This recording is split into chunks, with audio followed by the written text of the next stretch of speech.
Hello and welcome to the final episode of the Mythic World Tour. This is Uldaman Legacy of Tyr, and this one was a doozy. It's a pretty long dungeon. If you remember doing this dungeon way back in the day, there's lots of twists and turns, and way back in the day, it was like a maze. You had to go and kill like 16 bosses, but they simplified this version. You don't have to take twists and turns to get places, and it's a lot more. It's a lot simpler to navigate, but still a very long dungeon, lots of trash. I I have no idea if for Mythic Plus if this dungeon's gonna be like, oh, we need to skip all this, or what's the percentage.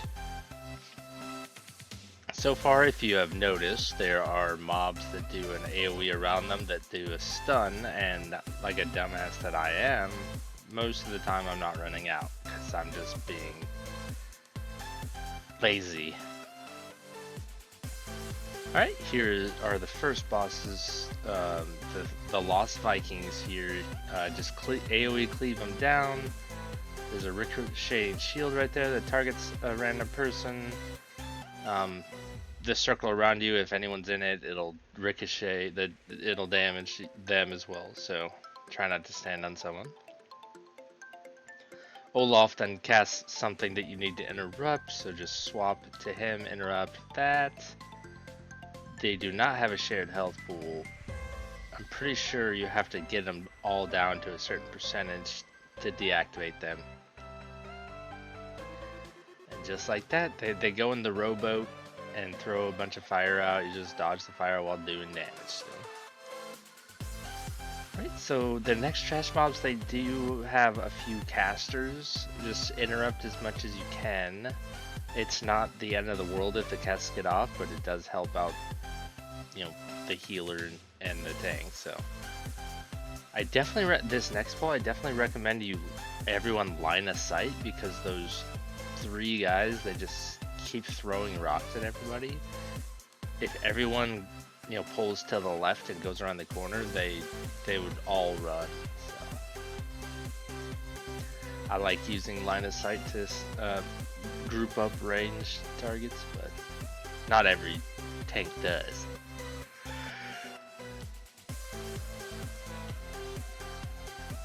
Alright, these melee guys enrage. Right, on to the next boss here. This boss calls ads to come help him. The aggro table on them is pretty easy. I don't think they fixate. Just group them all up in DPS.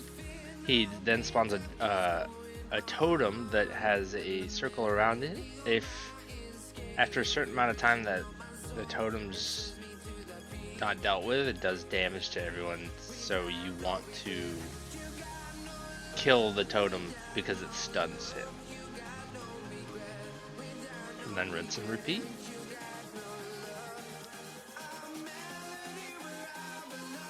I do not know how much damage that Quaking Slam does. Or Thundering Stomp, I don't know. Thundering Slam. But, I assume in a Mythic Plus you don't want to be standing in anything, because anything has the potential to be a one-shot, so.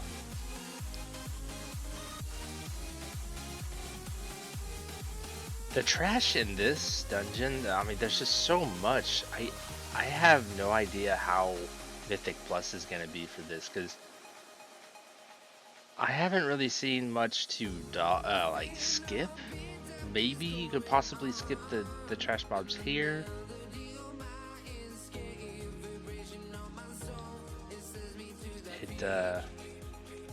It's tough to say.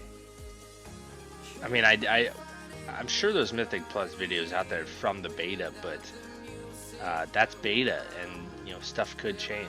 So, alright, already on to the next boss.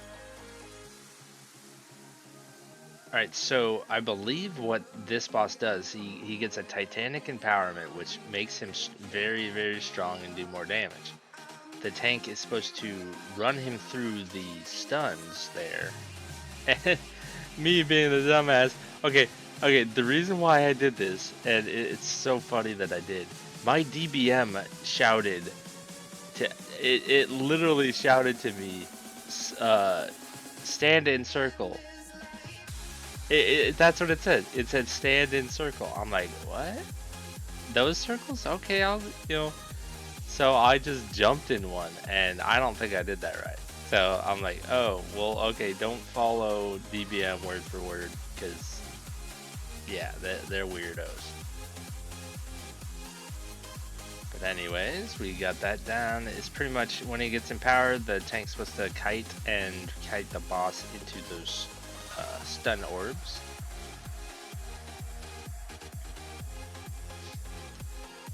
By the way, if this recording looks a little different, a little off, I forgot to hit the record button on my OBS, so this is taken straight from my stream. I'm sorry, excuse me. It's taken straight from my stream, so if there's any like quality issues, that's why. There isn't really, like, there's two routes you can go. You can go left or right here. I don't know the difference between them, so I guess whatever you want to do, whichever's the most efficient route, I guess. Okay. The big golem guys or whatever, they put the stuff on the ground as you're fighting those that you do not want to stand in. Does a decent chunk of damage. These mobs, the bats silence, AoE silence, and it's kind of annoying. I bet you'd be even more annoying if I was like an actual caster.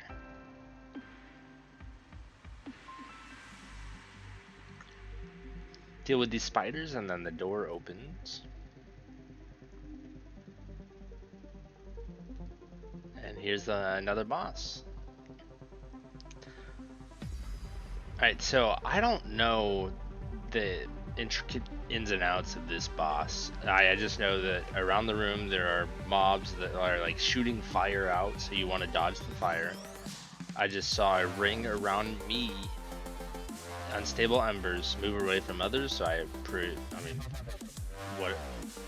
do what it says. Now I'm not doing my part and dodging those fires. Like, I'm being a dumbass. I'm just running into stuff. Now I goof here and didn't realize that there's a huge wall of fire coming my way. So like I said, do as I say, not as I do. Yeah, did not, like, I saw that firewall coming at the last second, and I was like, oops, that's my bad. Yeah, that's usually how it works for me, though. Like, if I go through a dungeon, all that has to happen is I gotta see it once, and then it never happens again to me. I see something once, and like, okay, I now know what to do, and I got it down now. So we got the boss down. I'm waiting for my res.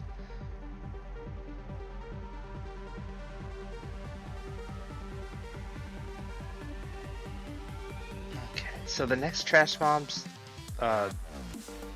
they have casters that it doesn't seem to be doing anything super like damaging, but at any time you interrupt a spell, that's damage that the tank's not taking, and also damage that the healer's not having to heal, so he can DPS. Yeah, everyone should know that. It doesn't matter if it's a lightning bolt.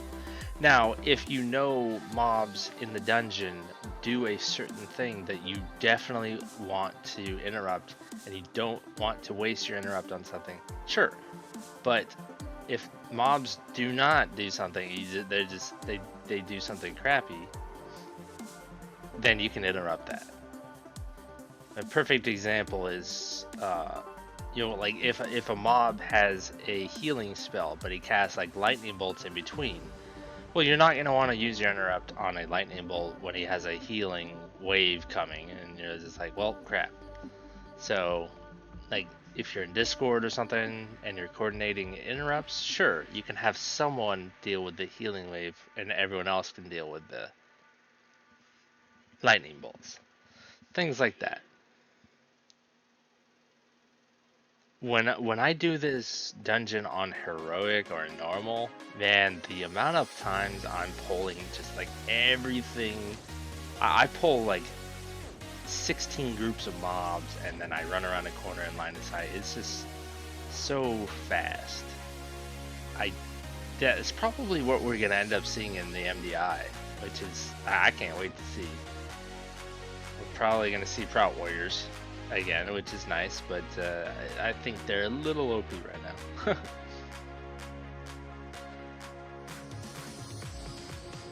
Alright, so we get to this point and we get stunned and slowed. So just a word to the wise, for tanks, if you're trying to pull those mobs forward and line of sight, you do not want to go into the room because you will get stunned and the mobs will keep hitting you. So that's not good. I do want to say something about this mob right here. This guy that we're attacking, he puts a stacking debuff on everyone. Now, if the tank doesn't realize this and pulls everything up into the next room, if this Time Weaver guy takes too long, you start getting stacks and stacks and stacks of this that the healer just can't keep up with. And it's like a haste reduction plus dot that can be dispelled, but like a priest can mass dispel, that would be the best. But everyone starts taking like 10k damage ticks, 20k, it builds up. So the faster you kill these Time Weavers, the faster the dot doesn't go up. That's pretty much it on those guys, and we're here on the last boss. This dungeon was actually very long, like no wipes. We had decent damage. This is probably the first time in a while I was getting beat in DPS a lot. And I'm not saying I'm good. I'm not saying that at all. It's just there's a lot of new people and who don't look into their class as much and aren't doing as much damage as others because they're not familiar or new class, new spells. Right, so this boss puts a bunch of stuff on the ground, you just dodge it. He has a frontal AoE cone that the tank can move, and so you just basically don't stand near your tank. Now he does something called rewind time. I do not know, it makes the orbs go away on the ground, the circles, but I don't know if the circles are what cause him to do more damage, like if they cause him to do more damage. It's just, you use a cooldown spell reflect or something during that time to help the healer out. There's going to be a lot of stuff on the ground, so hopefully the tank kites. Hey, thank you so much. That was my Uldaman video for the Mythic World Tour. This was the last iteration. The video after this, I'm going to be showcasing all the gear I have now and my talents for the Mythic Plus Season 1. Thank you so much for stopping by. Please leave a like, comment, and subscribe. It really helps out. And take care.